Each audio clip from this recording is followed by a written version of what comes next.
Okay, good morning, good afternoon, good evening, wherever you are in the world. Ingram Jones back here again with Povetkin versus Wach post-fight thoughts. And I'll get straight into it. One way. So we had Povetkin 6'2.5" inches or 6'3".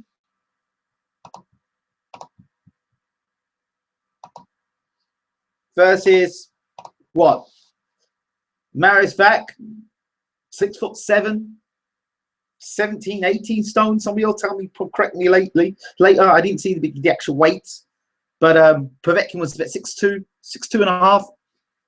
Now, before I even get into breaking down this fight, before I even get into even talking about this fight, I want to slam, and I have to slam garbage.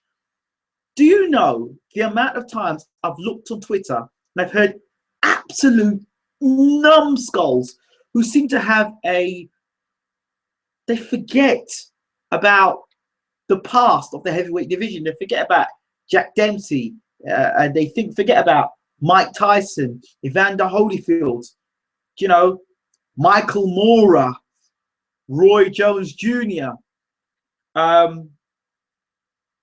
guys 6'2" and less, or 6'3", David Haye, smaller guys who've gone out and won their heavyweight championship of the world.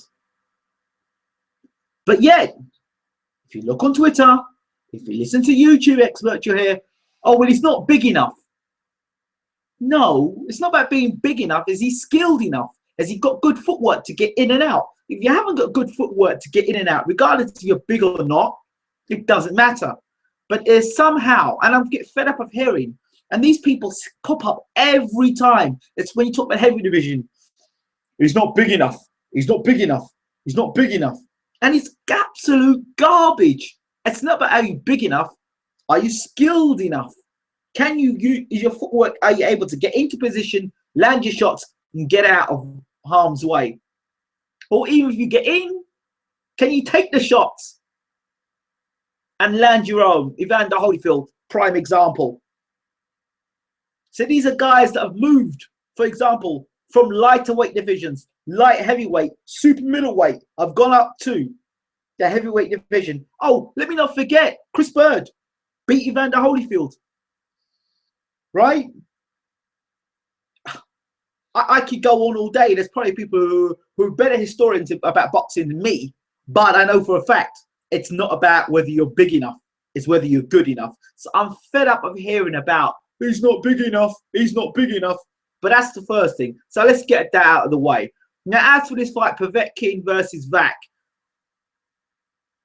if a fight is in Russia, as far as I'm concerned, I don't see any heavyweight traveling from whatever part of the world they're coming from, Deontay Wilder included, going to Russia and beating Povetkin. No. Klitschko did it. Maybe Klitschko did it. But everyone else, I ain't so sure. Because I do truly believe, I honestly believe that the backing behind Povetkin to become heavyweight champion of the world in 2016, it seems quite clear what the agenda is for me. Mike Perez turned up in Russia, Moscow, and he had no ambition whatsoever to beat Povetkin that night. And Povetkin looked sensational. You know what I mean? Povetkin's a good, skilled fighter as it is. Great amateur pedigree, great professional record, beaten only once by another Olympic medalist in Vladimir Klitschko, you know, universally recognized as the best heavyweight on the planet. And whether he continues that on November the 28th into November the 29th, that still remains to be seen. He still has to do it. Whether he does it or not is another matter altogether. Tyson if Fury's got other plans. Regards to this particular fight, Mariusz Wach versus Povetkin. Mariusz Wach has always been slow on his feet. He's always been methodical, okay? But this particular fight, from round one, I just saw the guy just put the jab out. But the jab wasn't a ramrod jab. It was just a jab to, like, it was almost like Wach was in sparring partner mode, survival mode. I'm going to come to Russia. I'm not going to knock Povetkin out. I'm not going to hurt Povetkin. I might land a couple of decent shots here and there just to keep him honest and keep him off me. But other than that, I'm going to steady him up with a jab all night long to keep the jab in his face. Keep the jab in his face. That's all I'm going to do. But the jab had nothing behind it. There was no sort of authoritative jab that was pushing to rock Povetkin's head back. And when you throw a jab, at one point was the right hand coming through. What? How long are you waiting in a fight to put your right hand in? How long are you? He's a range fighter. So how long are you waiting to actually land your big punch? And it's not like Wach can't punch, because Wach can punch. Yeah, let's remember this is the same Mariusz Wach that laid out Christian Hammer gold, one shot. So Povetkin has got a good chin, I know that, but this is, remember, the same Povetkin that was rocked badly by Michael Hook. Let's remember that, okay? So I know Povetkin's come back. He looks bigger, he looks stronger, he looks better, blah, blah, blah, blah. I'm not saying Povetkin's not got skills. He's got a good skill set, very good skill set. At 36 years old, some are saying he's gotten stronger.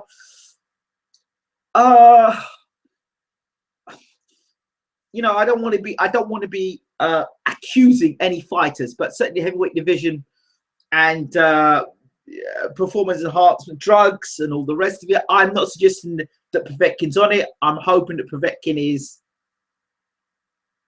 on the up and clean. But you still have to ask the question, guy's better now than he was before. Then again, he could be a late bloomer, Povetkin. So, okay.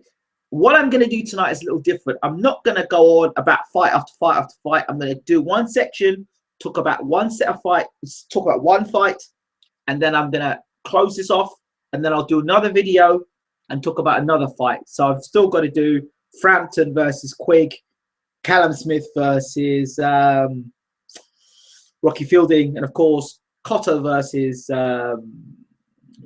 Canelo. But anyway, back to this point with Povetkin versus Wach. Wach came as a sparring partner. If anybody can tell me different, I'd like to hear it. But Wach came as a sparring partner. He didn't come with any ambitions to win the fight.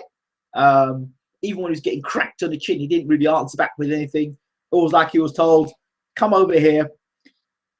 You'll get paid well. Just stick around.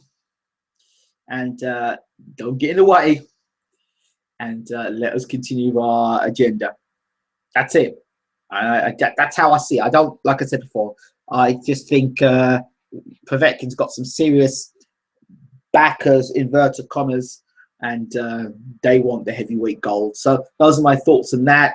As for Povetkin, a fight against him and Deontay Wilder scheduled possibly April next year, if that fight's going to happen. In the meantime, Deontay's going to give us another one of his voluntary defenses against somebody in the top 10. I wonder who they can maneuver out of the top 30 or top 14, suddenly move them into the top 10 by January. Be nice to see Deontay fight somebody of real. I mean, Duhapis, I did tell everybody was going to be a long night for Deontay Wilder. Sucked it up, did what he had to do in the night. But Povetkin's looked good against guys so far that haven't come back with anything. Deontay Wilder is not as Perez and Wach have got better chins than Deontay Wilder and absorb better punishment than Deontay Wilder from what I'm seeing. I mean, Povetkin's going to get in there and he's going to land shots. He's going to try and take Wilder out of there. But where the fight is going to be interesting. Is the fight going to be in America? Will it be in Russia? Al Heyman going to allow that to happen? How much power have the Russian handlers got? Loads of questions to ask. So yeah, I don't myself personally,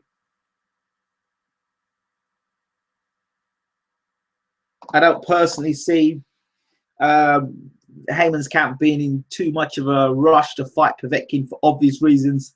The Mariusz Wach fight certainly would not have helped the situation, but he's a mandatory Povetkin, so the fight's gonna have to happen. Who the voluntary is against again with that, and you know, he's got to be someone in the top 10 now. WBC have got to kind of put the foot down for Wilder. I know the man wants to make his money and make his bread, but I don't see how. You know, a good voluntary for Deontay Wilder now would be Derek Chisora, because I think now if Tepper's going to be fighting, Helenius, that leaves Derek out in the cold for a bit. So why not Derek Chisora versus Deontay Wilder? Voluntary defense. It'll be a step up in class to the guys he's fought beforehand. For Wilder, I think you know, he fought Stiverne, so why not fight Chisora next? Good fight. Have it in England. Why not have it in England? It's a good fight for the heavyweight champion of the world. Can make some good money in England as well. I don't know, or maybe Chisora could get to the States. I don't know what his situation is with visa situation. So Chisora versus Wilder could be a good fight. So yeah, those are my thoughts on it. As I said before, good fight for Povetkin, but it's really, it doesn't tell me anything more about Povetkin, because Povetkin's fighting against guys that really are not coming to win. Povetkin is a good fighter. He's a very good fighter, but they're not bringing anyone to Russia to upset Povetkin. Let's get that straight. So you're not going to say a Joseph Parker over in Russia. You're not going to see Andy Ruiz in Russia. You're certainly not going to see Ortiz in Russia. You won't see Lucas Brown in Russia. You're not going to pick Brian Jennings going over to Russia to fight Povetkin. You're not going to see those guys fight, because those guys are all ambitious, and all those guys have, you know, you could possibly see Derek Chisora over in Russia based on the fact of Derek Chisora's ambitions now in 2015. Yeah, those are my thoughts on that. Yeah, to be really honest with you, we'll see what Povetkin's got in 2016. You know, if Deontay Wilder wants to take heart to anything in Povetkin, is the fact that he was rocked by Marco Huck pretty badly, but he's become physically bigger and stronger since that, and has matured, you could say, as a fighter. Whatever happens, Deontay Wilder's got his hands full against Povetkin. If I were going to get a voluntary now, at least fight somebody who's shorter and more of the Povetkin mold to prepare you to fight Povetkin. So I said Derek Chisora would be it. Those are my thoughts on Povetkin Wach. As for Mariusz Wach, why he took the fight, I have no idea, apart from the fact that he was fighting for the WBC, I think, silver title or something, to fight for the mandatory position, but he wasn't going to win the fight. There was no way he was winning the fight in Russia, like I said before. And what does Wach bring to the table? What does Wach bring to the table? I mean, you know. So yeah, Povetkin, congratulations, good fight. Look forward to seeing you in 2016, hopefully against Deontay Wilder. Fingers crossed. Boxing politics, who knows what's going to happen. This has been Ingram Jones, Bayloric TV. Don't forget to rate, subscribe, leave your comments. I'll be back in a couple of minutes, and the next fight I will be talking about is Rocky Fielding versus Karen Smith. See you in a month.